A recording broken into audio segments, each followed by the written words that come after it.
At least that's the case for me. Well, part of the work week's already over.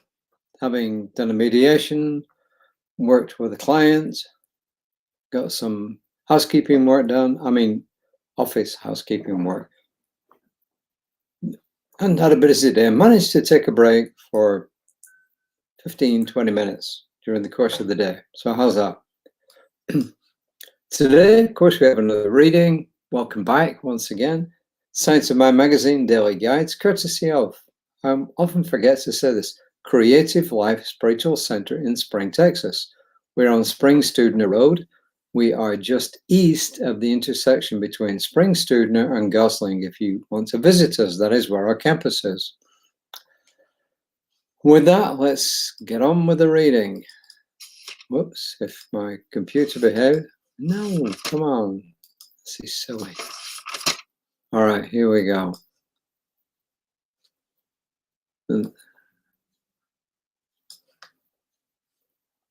No, it's not the one. This thing is going wacky. Excuse me. Here it is. This is good. Computers get flipping between pages. First quote is from Carl Jung. I'm sure you've all heard of Carl Jung, famous psychiatrist and philosopher as well of the 20th century. Contemporary, but a bit younger than Sigmund Freud, and some slightly different ideas than Sigmund Freud. Both famous. Carl Jung, I kind of go with him because I like his philosophy more. Reverend Josh calls this, don't unplug, plug in. Anyway, what does Carl Jung say? He says, there are some flowers that bloom only in the night. There are some flowers that bloom only in the night. And Ernest Holmes, my computer is not behaving, says, God is life, not some life, but all life. And going on from that, we can say that using the word God, spirit, the all, whatever, and life are all equivalents. So life with a capital L is an equivalent for whatever you want to call the power that brought all this into existence. It's sometimes good just to call it life. And that was from This Thing Called Life on page 6, towards the beginning. Holmes was a voracious reader, and he was also a prolific writer. This is what Reverend Josh says. I'm going to see if I can increase this in size. He says, when evening comes, don't unplug, plug in. Don't turn off, turn on. Yes, when we say, I need to unplug, we usually mean from the busyness of our lives. When we express a desire to turn off, we really mean we want to shut off the inner chatter and put away our to-do list. He says, if we aren't careful, however, we may be saying we no longer want to operate ourselves, that we no longer want to exist.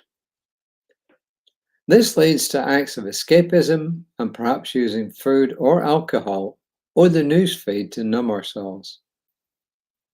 If your life focuses only on the superficial, then this is understandable. Yet, if you fill your day only with specificity, were you ever really on in the first, yet if you fill your life only with superficiality, were you really ever on in the first place?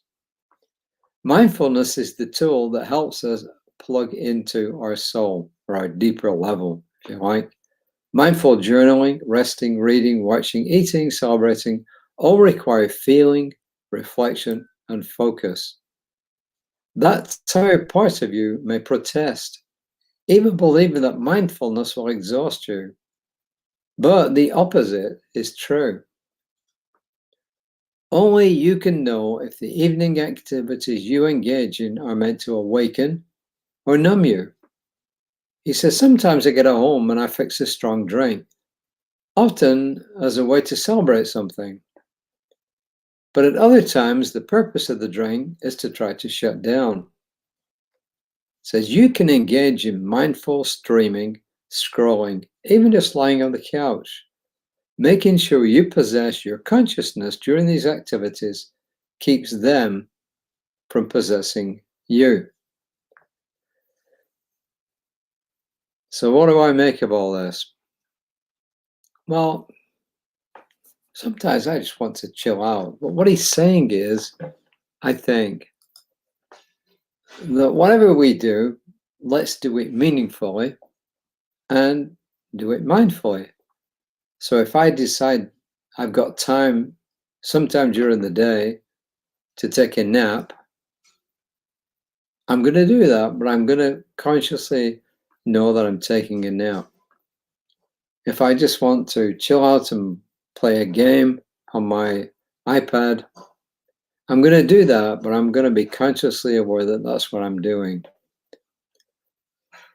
And I think he's also telling us to not turn off from our everyday activities, but to do them mindfully. So whatever we do, whether it's work, whether it's play, whether it's resting, whatever it is, he's saying, let's do it deliberately and let's do it mindfully.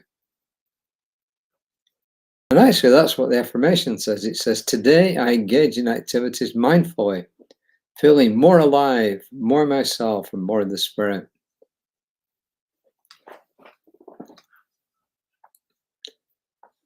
I think this is a reminder, once again, it's another way to say that, hey, we're here, we're living, let's engage in life to the full. And whether it's going all out like the Olympians are right now for their medals, or just to prove to themselves they can do it, or whether it's like this morning when I was doing a mediation, to do that to the best of my ability, or whether I'm taking my mindfulness minutes first thing in the morning and I'm doing my spiritual mind treatments first thing in the morning, to do them from a solid base. And it all goes back to what we talked about before. Reverend Jesse talked about it yesterday in his talk, almost said sermon. We call them talks. Yeah, they're sermons, but we call them talks. Where he was emphasizing once again to do our spiritual work, which is our prayer work, our mindfulness, our breathing, our meditations, however you want to call them. So to do our work. And then when you do that, then what Josh is talking about here is very doable. And the other thing is, which is not said here, but which I'm going to say and emphasize, whatever you do, however you screw up, you don't like what you did, then don't beat yourself up about it. Learn from it, yes. Beat yourself up about it, no. Guilt, no. Some people say guilt is good. Well, a little bit of guilt may actually cause you to take some positive action. Shame is never a good thing, because the difference is, as a reminder, guilt says, I did a bad thing. Shame says, I'm a bad person. The latter never applies. You are never a bad person. You may be a good person who did something that was, quote, bad unquote.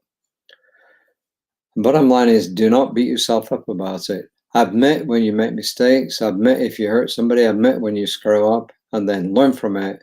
And if you have to apologize or make amends, make amends.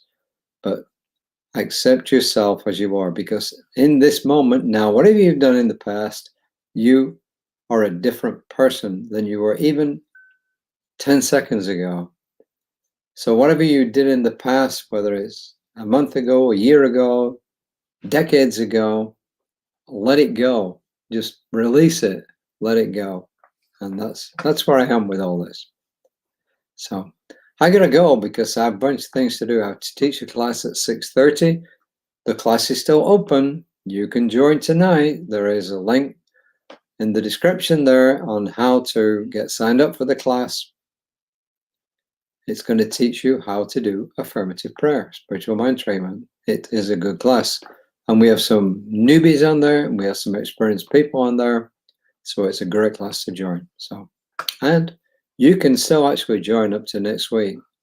the bottom line is don't procrastinate. If you're going to join now. So until next time. Oh, the Reverend Lisa will be on tomorrow morning at 9 o'clock. I'll be back tomorrow evening around about 5 o'clock.